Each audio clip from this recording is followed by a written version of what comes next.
you're at this, why we've invited you to be at this table today, please. So my name is Christine Townsend. I'm a recently elected Green Party councillor. So I now sit on Bristol City Council. I was one of the founding members of Countering Colston, which is the sort of latest, if you like, of movements within Bristol from all Bristolians to say what is going on with Colston and why are we celebrating this bloke. And then once we realised that there were people that were going to be putting on trial for what happened to the statue, I then joined in with Glad Colston's gone. Thank you.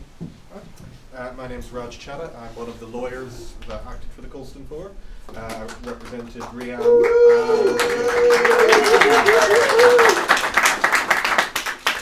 I'm Cleo Lake, formerly Cleo Lake, and yeah, I've been involved.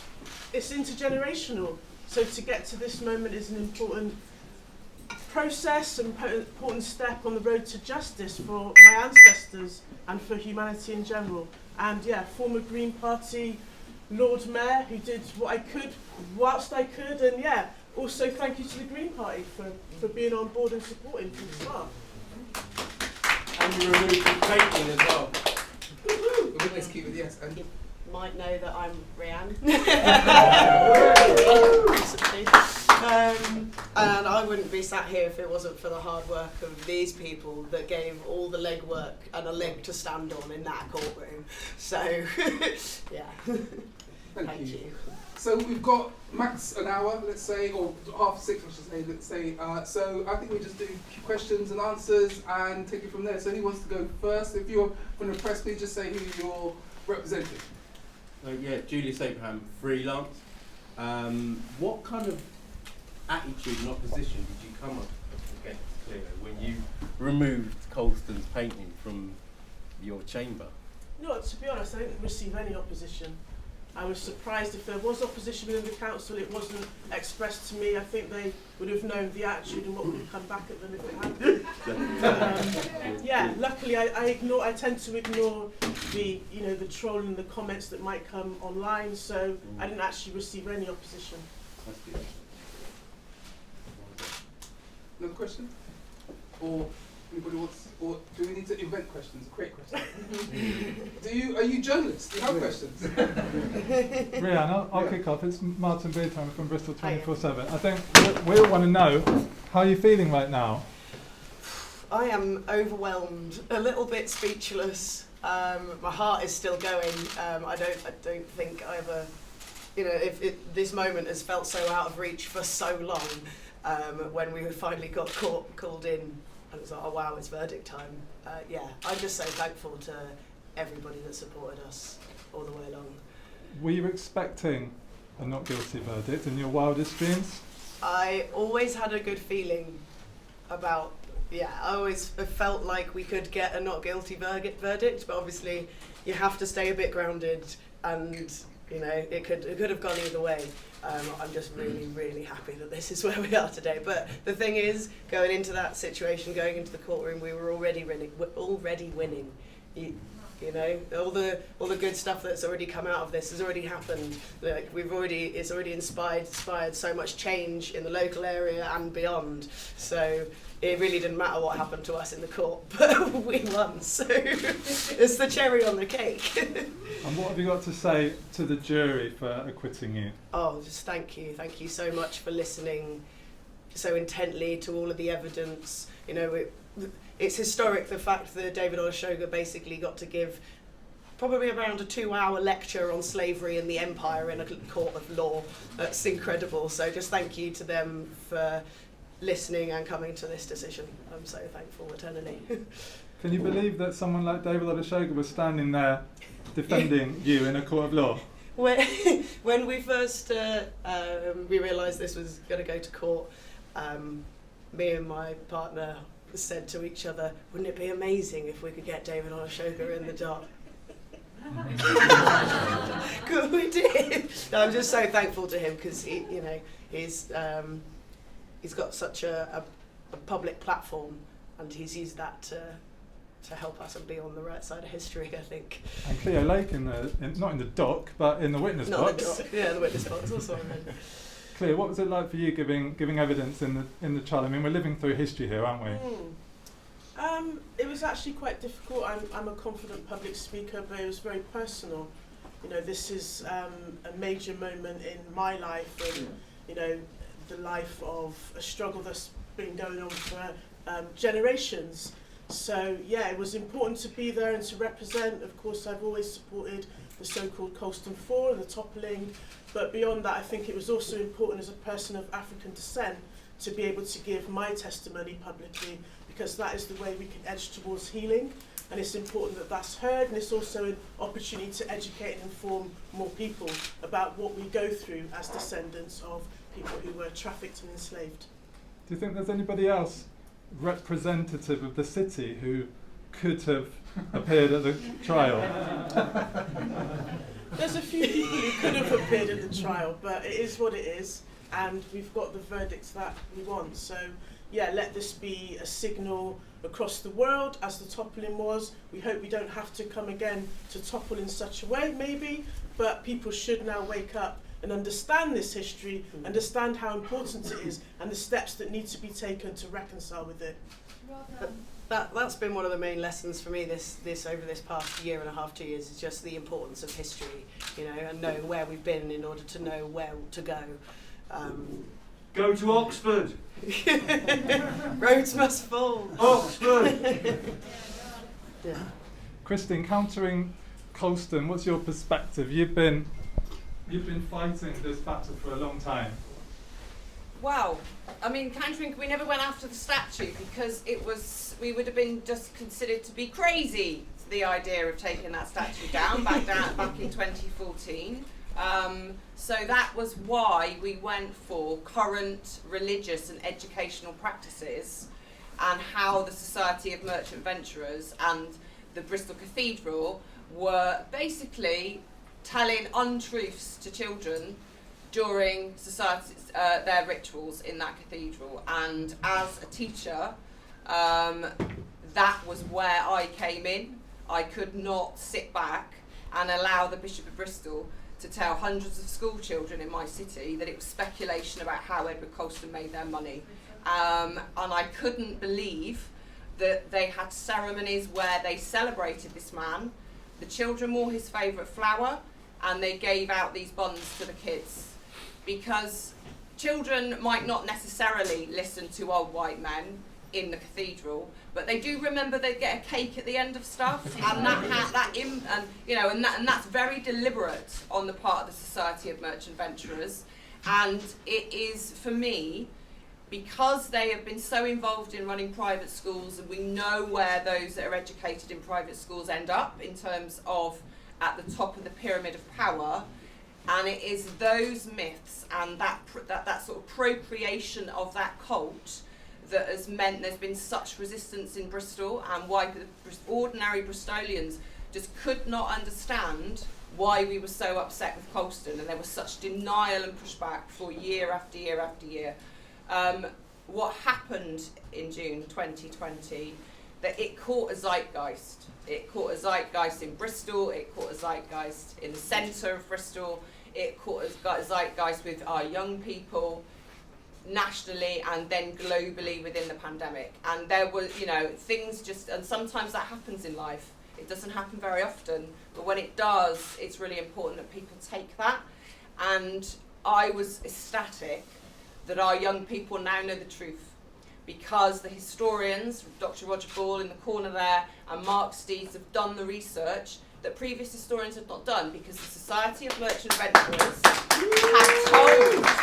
had told them that the archives weren't there. You can't do the research.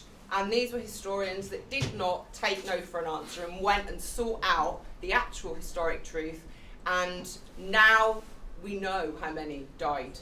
We know how many were transported during that man when he ran the RAC. And the dial has moved, hasn't it? The dial has moved, and there is no going back.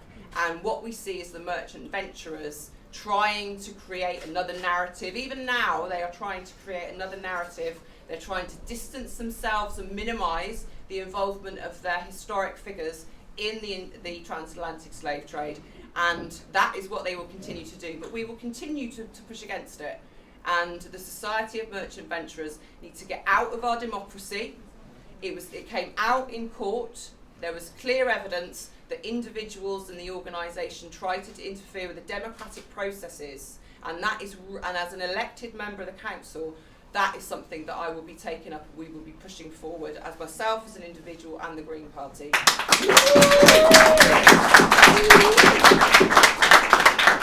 And cult is no exaggeration, is it? No, absolutely not. Because no. this word kept coming up a lot, and it sounds like people are exaggerating, but there was something that didn't get into court. I think we can say it now. Can we say it now? You can say We can whatever say it you now. want. Hair and nails. About the hair and Yeah. nails. I mean, Cleo, you might be able to tell.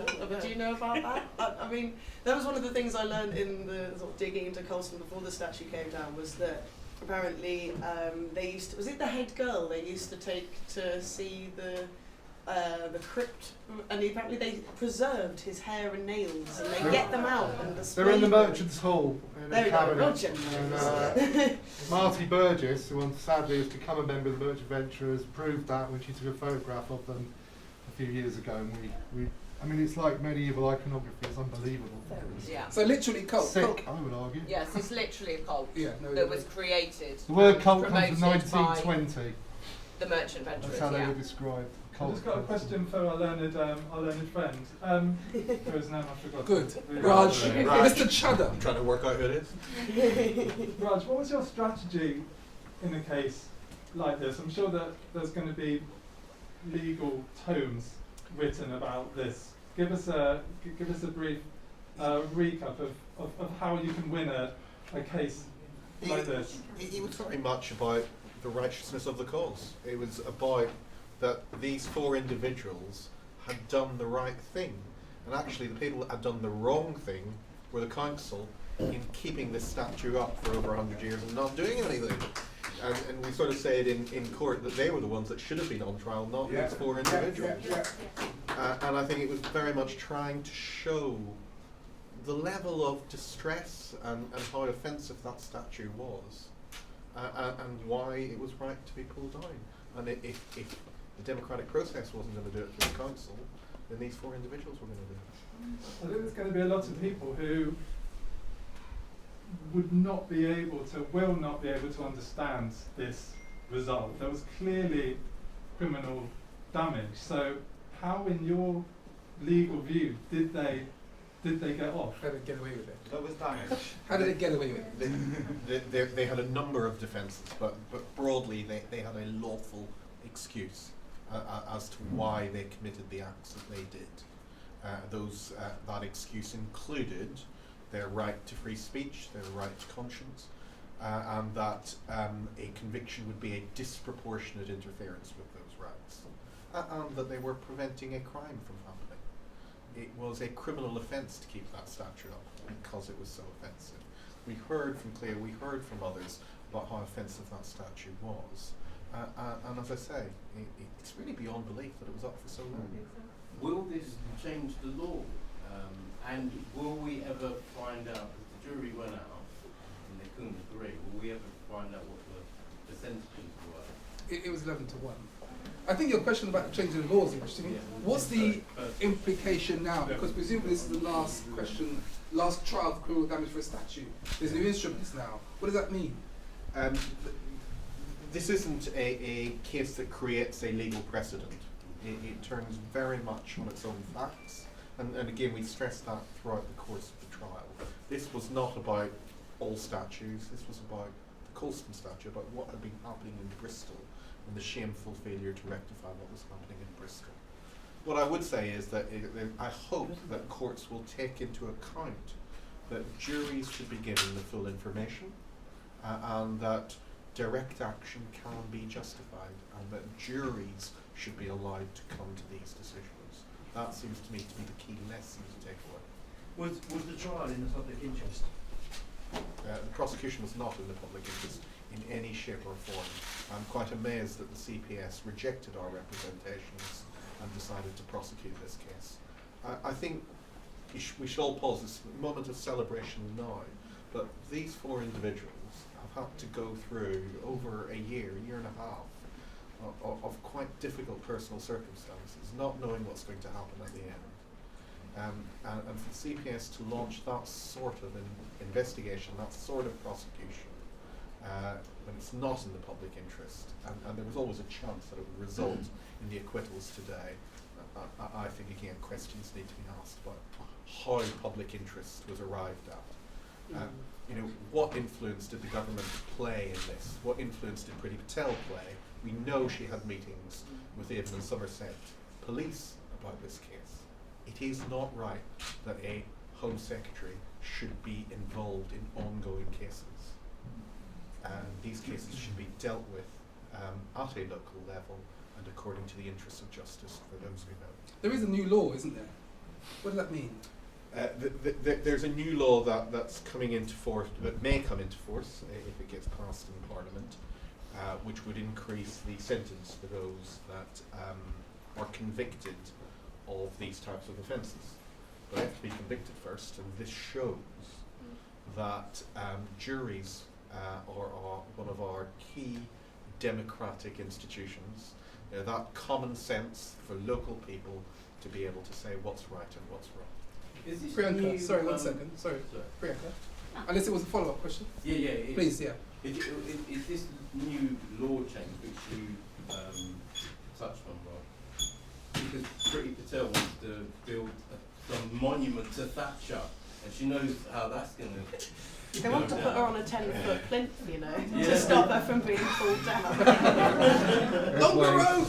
How many more feet is that than Colston? Measure out your rope. So is your question, why has the new law come about? Yeah, I've heard. It's a direct result of your action, I would have thought. Yeah. I guess so, yeah. Really? Yeah. Does the verdict shine a bad light on that new law, given that it shows that sometimes the people are the ones who institute needed changes where the democratic system fails us? I think that's definitely what's demonstrated there. Priyanka, Tandy? Me? Priyanka first. Yeah, thanks. Yeah, I just wanted to ask, in the trial it came up a lot about the failures of local authorities to take action. It was mentioned a hell of a lot of times how many petitions went ignored, unnoticed, that a lot of people felt like writing a letter to an MP, all those conventional democratic channels weren't working. I guess this is a question to Cleo and Christine. Do you think, given that how much that has been a focus of the trial, that City Council needs to sit up tomorrow and think whether they're really serving the people?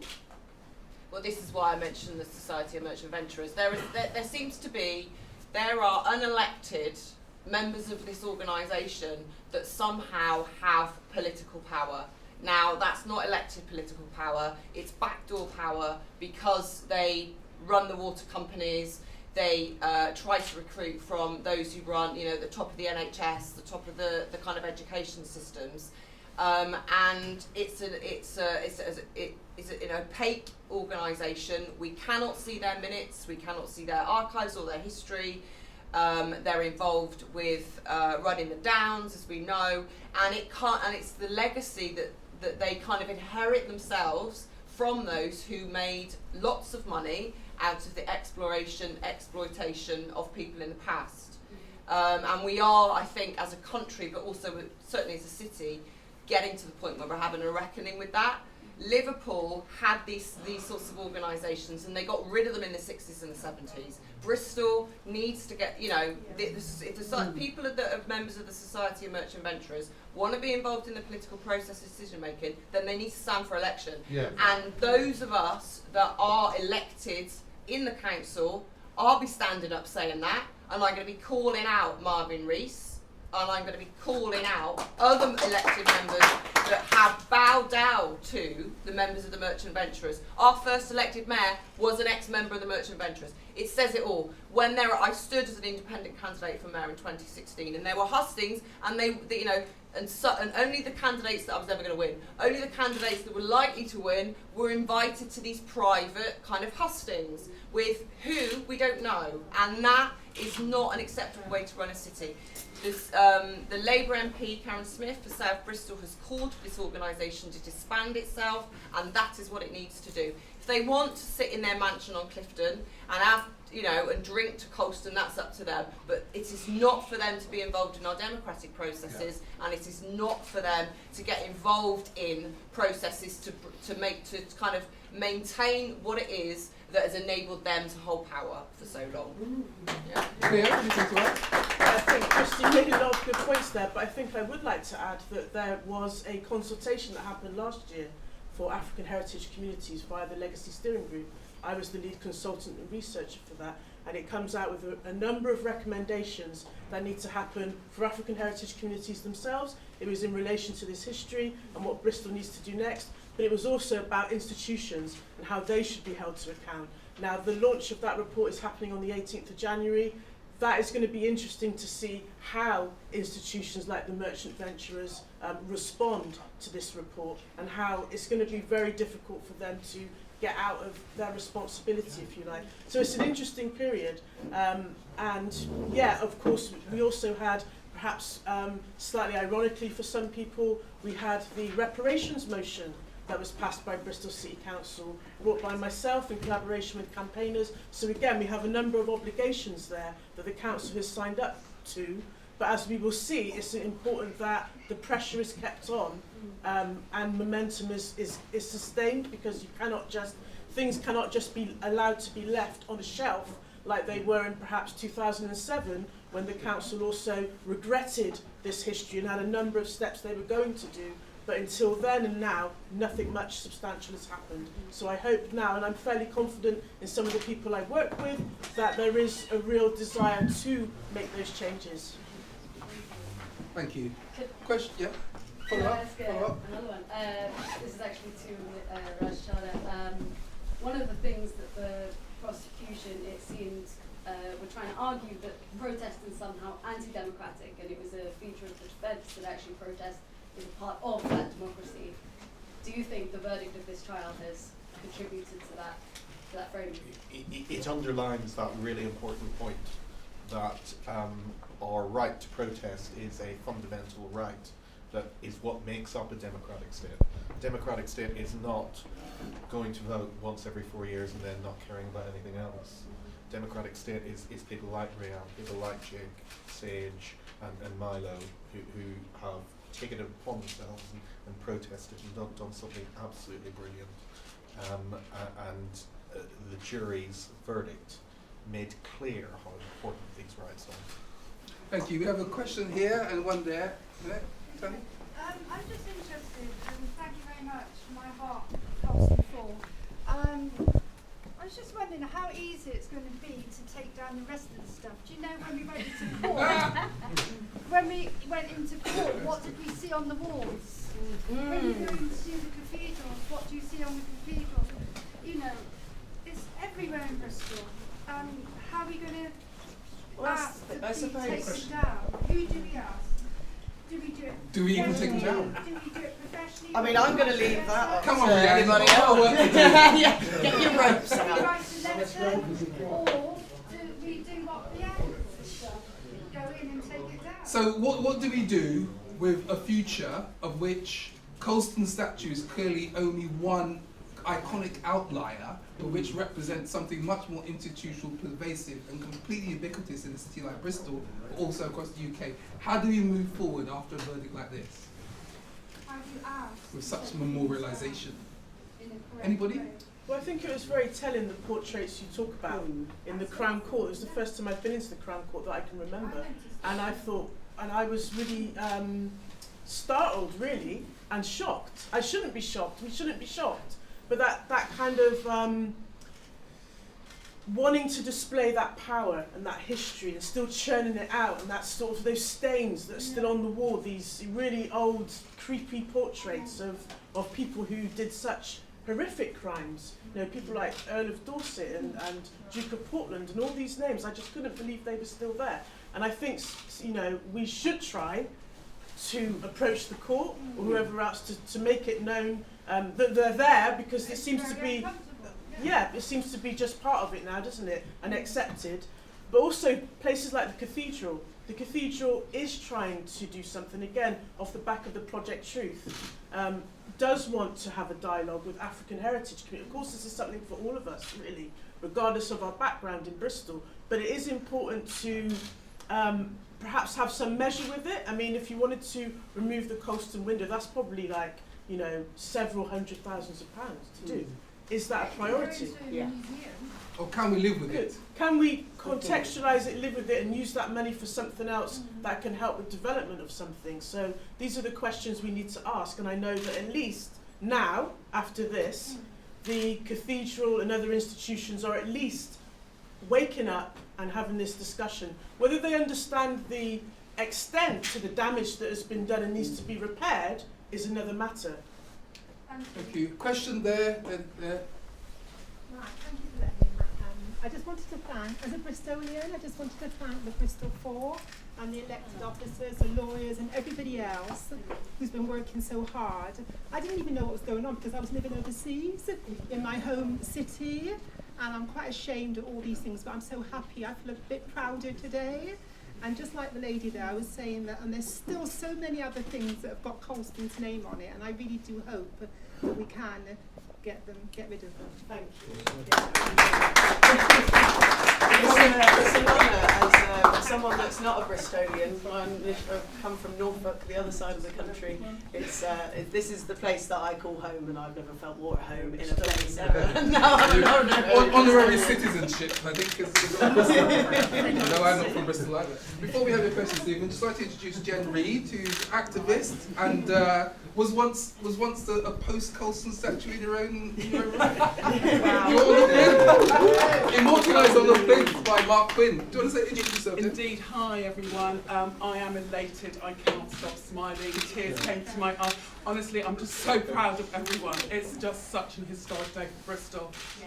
Bristol took matters into their own hands, and the four of them were front and centre of that and stood for everyone. And I'm just so proud of them. I really am. Yeah. Bristol took charge of what the City Council would not do. And for me, as far as I'm concerned, I think, you know, Bristol City Council should be on trial. Yeah. You know, because it's inciting racial hatred. What was the purpose of Edward Colston there? Why? What was the purpose? If not to divide and to lord it up over people. It was just so wrong, and you know, we've made a stand, and you know, what we did on that day had a ripple effect around the world, and without the 4 and the 10,000 people that took matters into their own hands, I wouldn't be able to stand on that plinth and to raise my fist for my mother, for my daughter, for black people like myself, and to make a stand, and I'm glad I did. What I find really ironic, it was the quibble of the Bristol City Council quibbling about the £354, I think was the amount of what?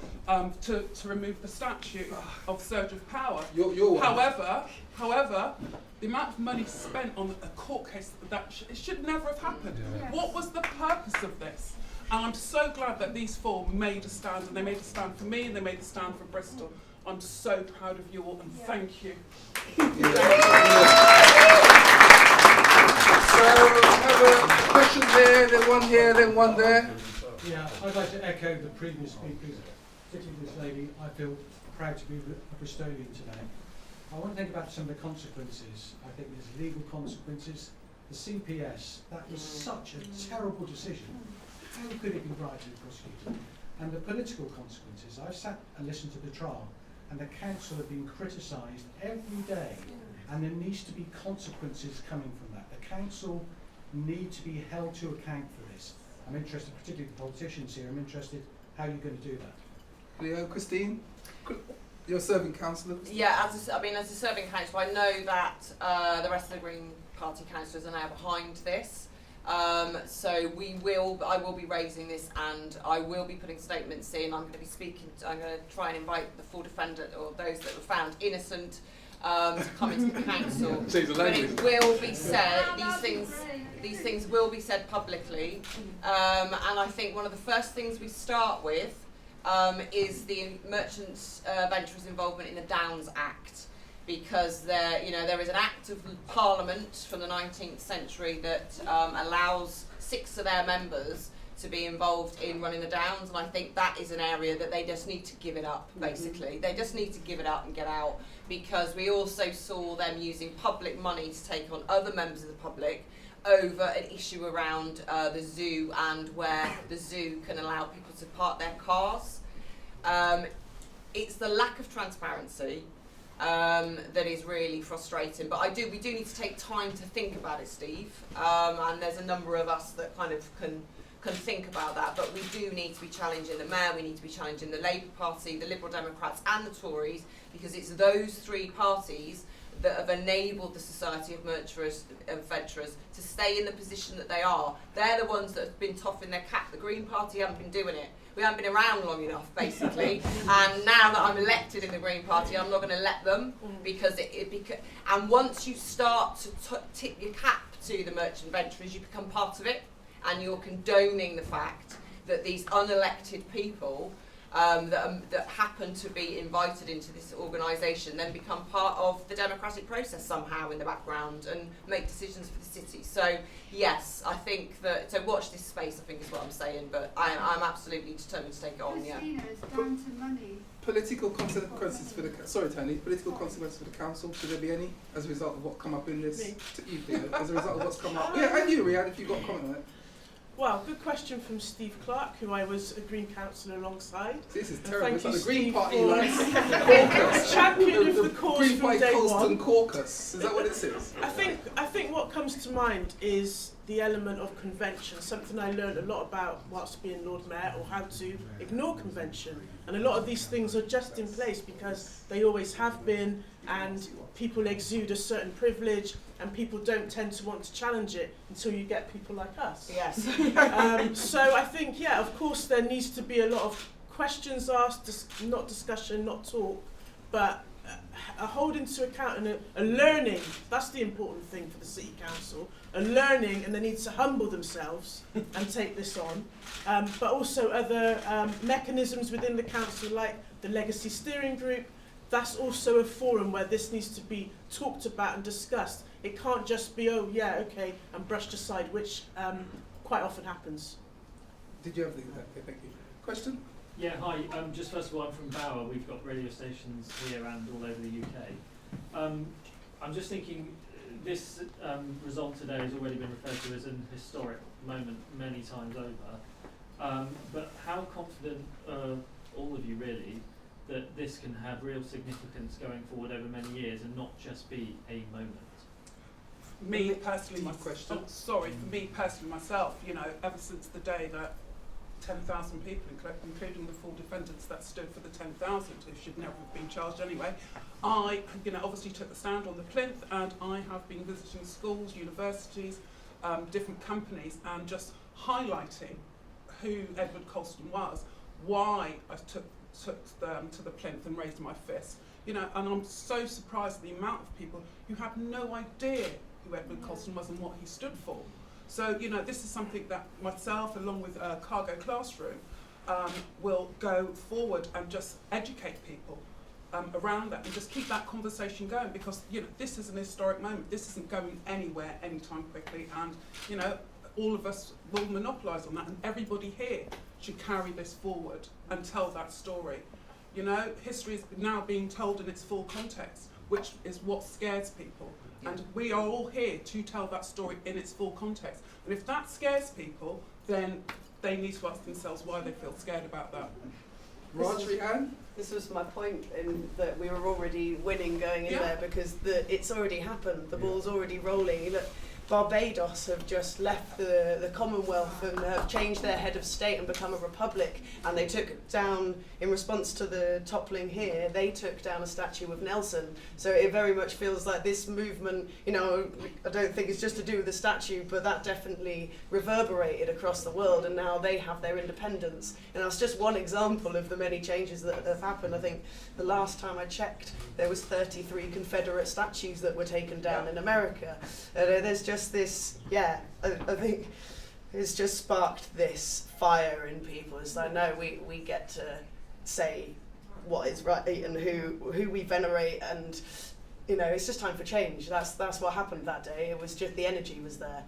And it's happening all across the world. So it's not just the moment, you're saying the change is actually already taking place. Yeah, and will continue to do so, you know.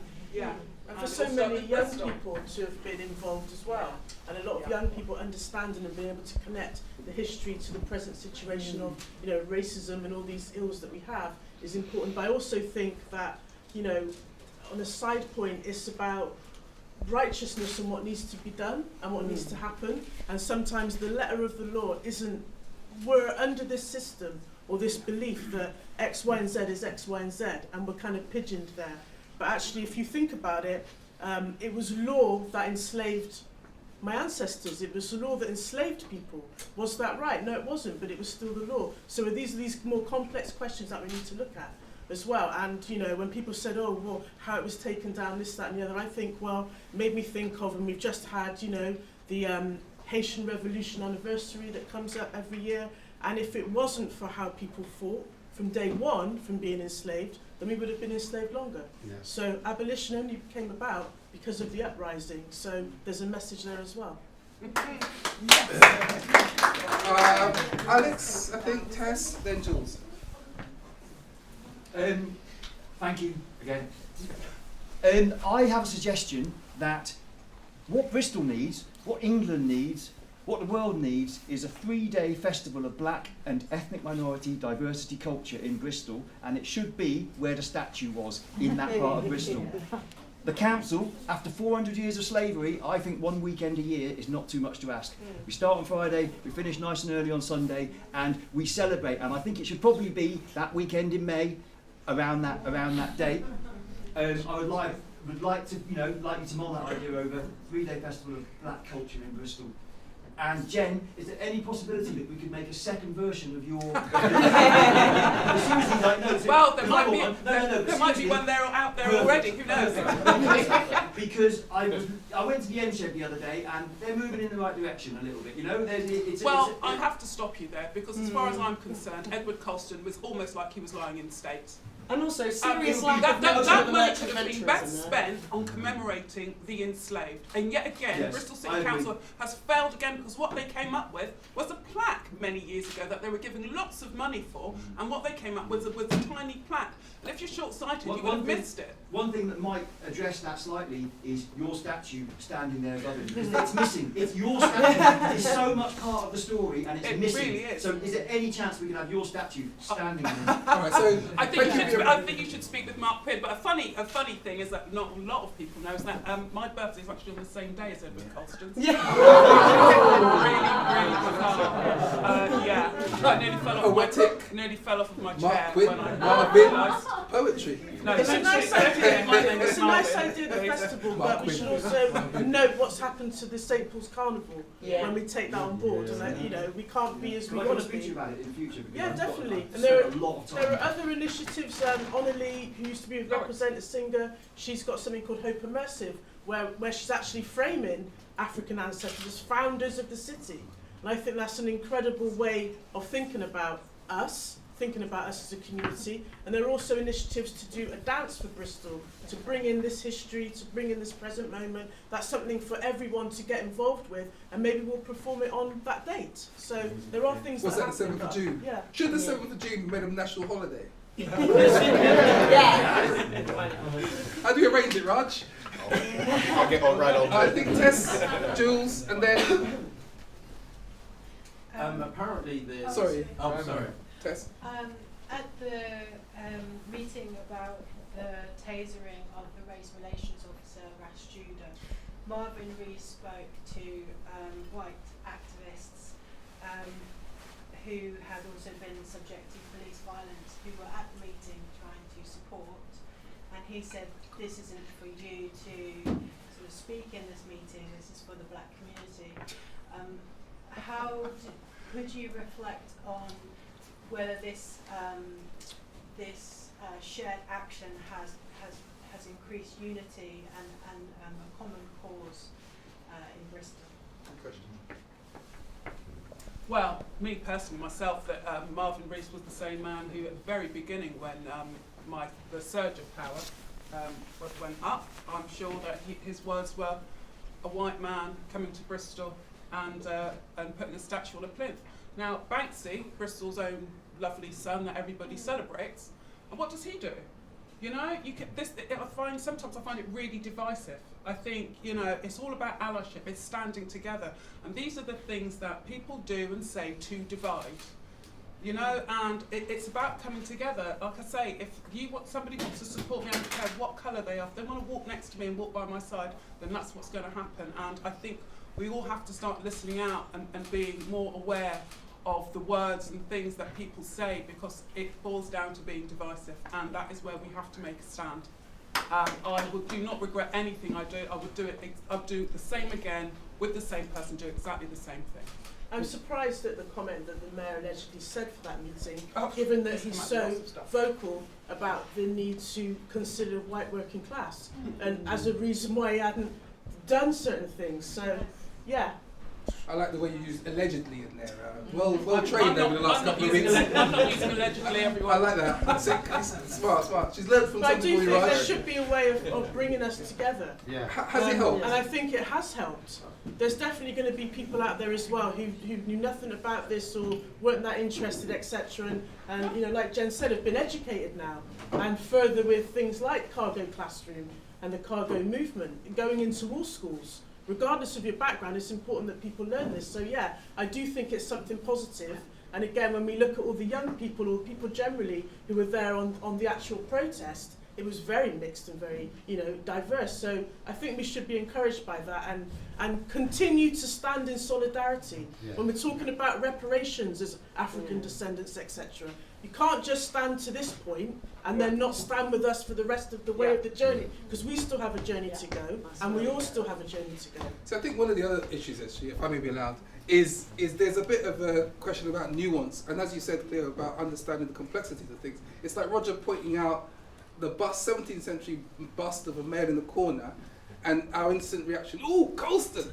No, it's not Colston, it's Wesley. So black, white, you know, male, all these things start to break down quite quickly when we have to nuance things, because we know during the trial, the judge had to call an African woman up for contempt because of what she was saying, not supporting this line of action. So actually I think one of the things it does do is mean that we have to be less lazy about saying that's black and that's white, because as Cleo said, it's not that simple. Anyway, that's my tuppence. Anything else on cohesion? Yeah, can I just, I mean, what I would like to do is for us to look at why it is that those in positions of power want the sort of masses to look at other people in that class, if you like.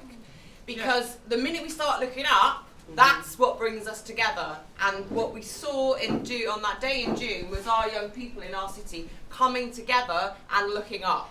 And that's where the fear comes from. Yeah. And 100%. When people get themselves in those positions of power and influence, largely they want to maintain that.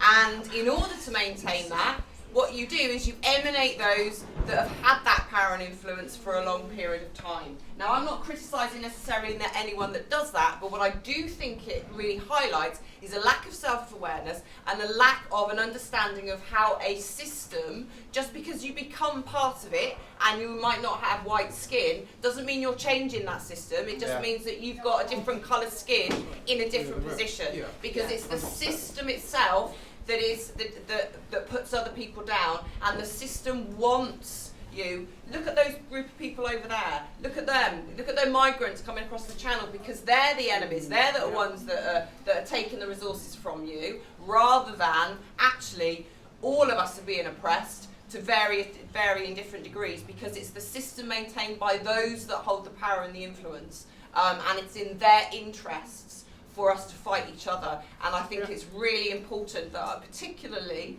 those in elected sort of positions understand and recognise that. Cohesion comments? Raj, any cohesion comments? I think that there's just also a truth that times have changed, and this is our country too. And well, you know, our history should not be based on lies and based on people that enslaved ancestors. And to build this country. To build this country, and I think, you know, the new generation will not take it anymore. It's our country. I'm going to be a testament of that comment it because the children that I visit in schools, my God, it's so exciting leaving those schools because there is a change, there's a massive change. They are the generation of change. They are so engaging. They are so many questions, and they will keep pushing forward, and even challenge their parents as well, which I think is just really great. And it's like they are the ones that are, I might not be here to see it, but I tell you what, things are going to change because they are the change, and I've seen them. Thank you, Jen. So we're coming to Rhian. 1 second, Tandy. You had a question there with the yellow mask. Last question. Millions of people are going to see this in Bristol and the UK, around the world, and a lot of people, fingers crossed, will be inspired to take action themselves. I mean, I'm thinking particularly Rhian and Jen, if you had any words of advice for people who want to get involved in anti-racist activism, what could they do to make a difference, and what would you say to someone who is perhaps feeling, I couldn't do this myself? Like, what words of inspiration would you have?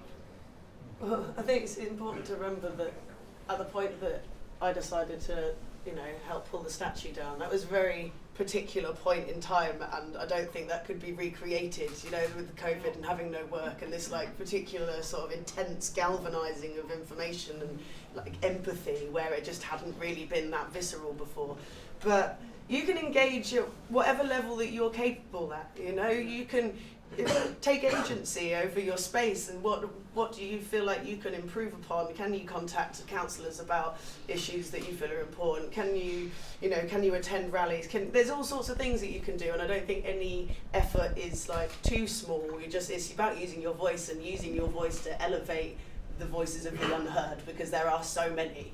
And that was one of the key realizations for me, was using my privilege just by the skin tone that I've been blessed with, that gives me some privileges that perhaps I hadn't really understood in depth before. But my mother struggled with being poor for quite a long time, so it's we have our own struggles, but it's important not to get defensive about your struggle, and be empathetic and help each other and raise each other up. Thank you. So last couple of questions. Is there anyone who hasn't asked a question who wants to put one in? Yeah. Is it quick follow-up? Or you had a question as well, Jules? So Tandy, then Jules. Okay. What I'm seeing is that the people who are actually going for sort of councillors, MPs and whatever, they seem to be trying to better their lives in a way that Marvin, he's whatever you want to call him, but he's going to join the Labour Party, so basically he's too scared to say anything because he wants to better himself. He wants to be a Labour member. He wants to rise. So basically, a lot of people are joining, sort of councillors, MPs. They're trying to raise their what's the word? Status. Their career. Career. So, are we getting the right people in power? Well, we chuck them Well, out. we'll find out in May. We chuck them out like a councillor when they come through. If you go around anywhere, the people who are actually being elected, like you say, will follow a stream because they're too scared to say anything because they're trying to hire themselves. That's why we need people like this. So how do we change that? Yeah, I mean, you look like you can say anything. Yeah, I mean, I think part of it is also having the confidence to say it, because actually, when most people will agree with whatever is the majority in the room, and challenging something or asking a question that is out of the ordinary or against what the the way the tide is going, can be quite nerve-wracking and quite it can kind of sort of you feel exposed. But actually, once you've done it a few times, other people start to follow you. What I'm trying to say is somebody like Marvin will not go out of place. Right, I'm gonna. He's trying to. But that's maybe because he wants to be a career politician. I'm not interested in that. I'm 50 now. What? Because you're so old. What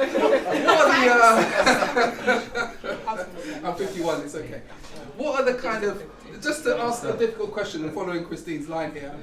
just trying to empathise with Mr. Marvin for a minute. No, let's not. No. What were the kind of difficulties he might have had? What are the kind of difficulties he might have had? Why do anything, Rob? I object to all of that. No, we're not empathising with Marvin at all. This is not what this is about. The reason why we're here is because 4 people are on trial because of Marvin. So let's not empathise. That's the question. What were the compromises he had to make? That's what I don't care about the compromises he has to make. That's an absolutely stupid question. We're not here to empathise with Marvin. Well, I'm sorry. This is why we're all here. I'm sorry. Well, let's go. Let's go soon. Forget that one. We were just Jules, last question. Jules, go. Better question. Is he mad? No, I'm asking this question. One last. Ex-slave owners were paid reparations for when it was abolished. Do you ever think? So 2 questions here. Do you ever think that the ancestors of slavery will ever get reparations? And are you going to go into politics? Politics. I know, I haven't got a choice anymore. But I think that I was going to add to like the question before as well, that I think now the important thing for me is just to keep learning, because you know these people have been doing this for much longer than I have, and the thing about like being scared to use your voice, you know, I'm sitting here and I'm like, oh, I don't know what I'm going to say, this is terrifying. Even though I've just spent the last 1.5 years being involved in this court case, you know, I wasn't an activist, so it's like, I'm gonna just keep, I am now, so gonna keep learning, and reparations is really something that I'd like to keep learning about and keep, you know, being engaged in, because that's an important journey, and that's the crux of it. That's the thing that nobody wants to talk about and always skirts around, but that is the crux of this, you know, this argument. Reparations. Reparations, yeah, for sure. Just on that point, so the judge said there's 47,000 families were getting paid reparations up until 2015. So there is bank statements. So we could know who these families are. So, yeah. How about in this city, or everybody can do it in their own city? Yeah. Let's find out who those people are, because there will be several thousand University of Central London have done that research. That's where the work came from. David Sugar did a program about it, didn't he, a couple of years ago? Yeah, but then let's have the names. Let's see if they are involved in the society. University of Central London, or whether they are directly benefiting. What's your one, and then we'll start to round up, finalise final comments. There's a lot of talk about young people. Bristol University is obviously a big institution in the city. 90% of the uni's wealth came from slavery, mainly to Cleo. What do you think this verdict means for the university, its links to slavery? Are they doing enough? I think the university, like many of the institutions, are on their own journey, and this obviously excelled the work they say they wanted to do, if you like. I think in my personal experience, I do creative projects with the university. I'm very happy to collaborate and work with some of the people there. But on the other side of it, I think sometimes we need to look at the governing bodies of these institutions and see who's still sat there in power and really see what kind of influence they have. I think that is the issue. Yeah. I've had many calls from universities across the world, and the university in my own city have not contacted me. Bristol. Just in Bristol, you know, and that says a lot to me. So, you know, it's where are you? What are you? What do you stand for? So, you know, it's a bit. So, can we have a final question from Priyanka, and then take it whoever you wish, whichever order? Could you all have any final comments if you want to make any final comments for the evening? Yeah, thank you everyone. I was going to address this to Rhian, but I guess it could be for anyone. I wondered if you had anything to say to the press after this kind of, we've done reporting on the courts and the trials, and then where, I think you've already touched on it a bit about reparations and things like this. What do you want us to report on? How do you want us to keep this conversation going? I mean, in terms of the question, like, I guess that question, like, where do we go next? What happens next? Like, locally, it's, I suppose, obviously reparations is like not just a local thing. That is like a big subject that needs to be talked about. We need to be looking at how we memorialise and remember the people that were enslaved and really reckon with that history and be, you know, really properly confront it, as, you know, Christine was saying, Liverpool has done a long time ago. We need to look at doing that. I would like to see the Merchant Adventurers disband. And I don't know. Do you have a headline? What would your headline be? What would my headline be? I'll leave that to those guys. Thank you, Rhian. Anybody who wants to go next?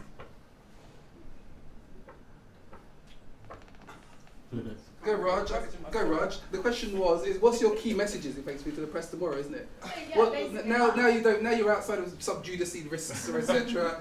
What would be your key messages? Or is there any kind of sneaky bits that I'd just like to touch on this whole war on woke situation. Can we all stop talking what does that mean? about wokeism? Because there's a lot of, sort of the right side of politics all talking about we must end wokeism and what does that so mean? if we go What do you back, understand that to mean? woke is supposed to mean aware of social issues and injustices. And I don't think that should be any kind of problem. They're just trying, there's again this scapegoat thing, isn't it? It's like trying to find an enemy and go, it's their fault and we need to banish them from the land. It's ridiculous, these people sound silly. And, you know, the problem is that some people can't handle the fact that young people mostly are coming up and realising things with, you know, so much access to so much information that we don't, you know, that kind of hierarchy and that elite doesn't represent them anymore. We want to move forward and end things like racism and like wealth disparity and really shake up this system. So, yeah. So no more war on consciousness. No, yeah, exactly. Yeah, exactly.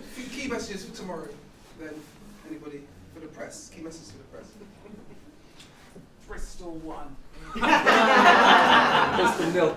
Bristol City Council. There you go. There's a headline. People at Bristol. There were four people on trial, but thousands did that. Yeah. Thousands of young people did that day, and they were those young people that attended that rally that day will never forget that they were there, and it will stay with them for the rest of their lives. And I think that is really powerful for them. And I wish that when I was, I don't know, 19, 20, whatever, I had been at something and experienced an event that was that powerful and had that amount of sort of tsunami ripple around the world.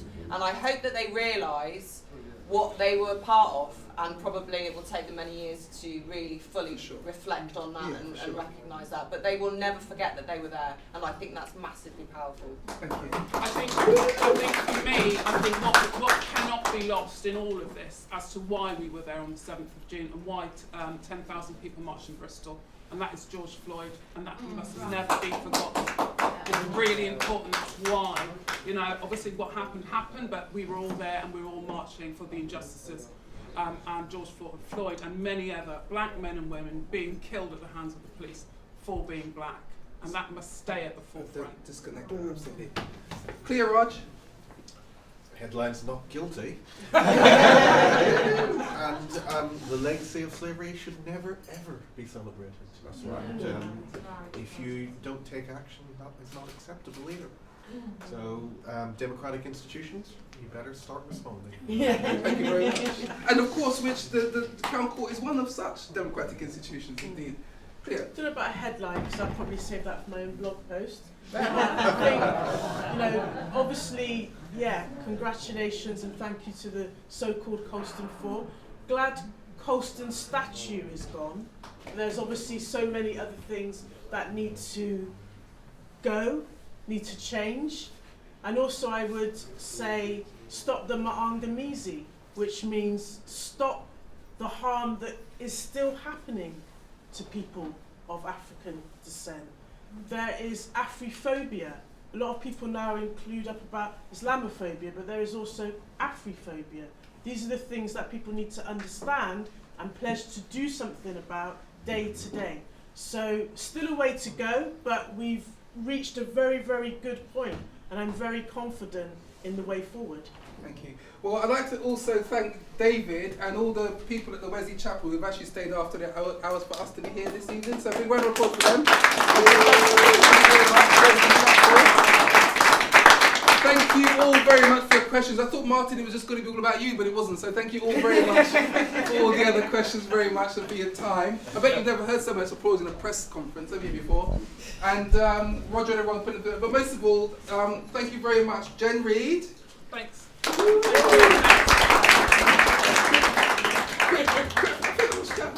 Christine Townsend. Christine Townsend.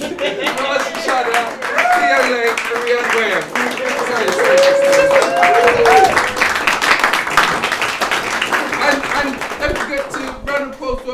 Rhian Graham, who was one of the defence barristers.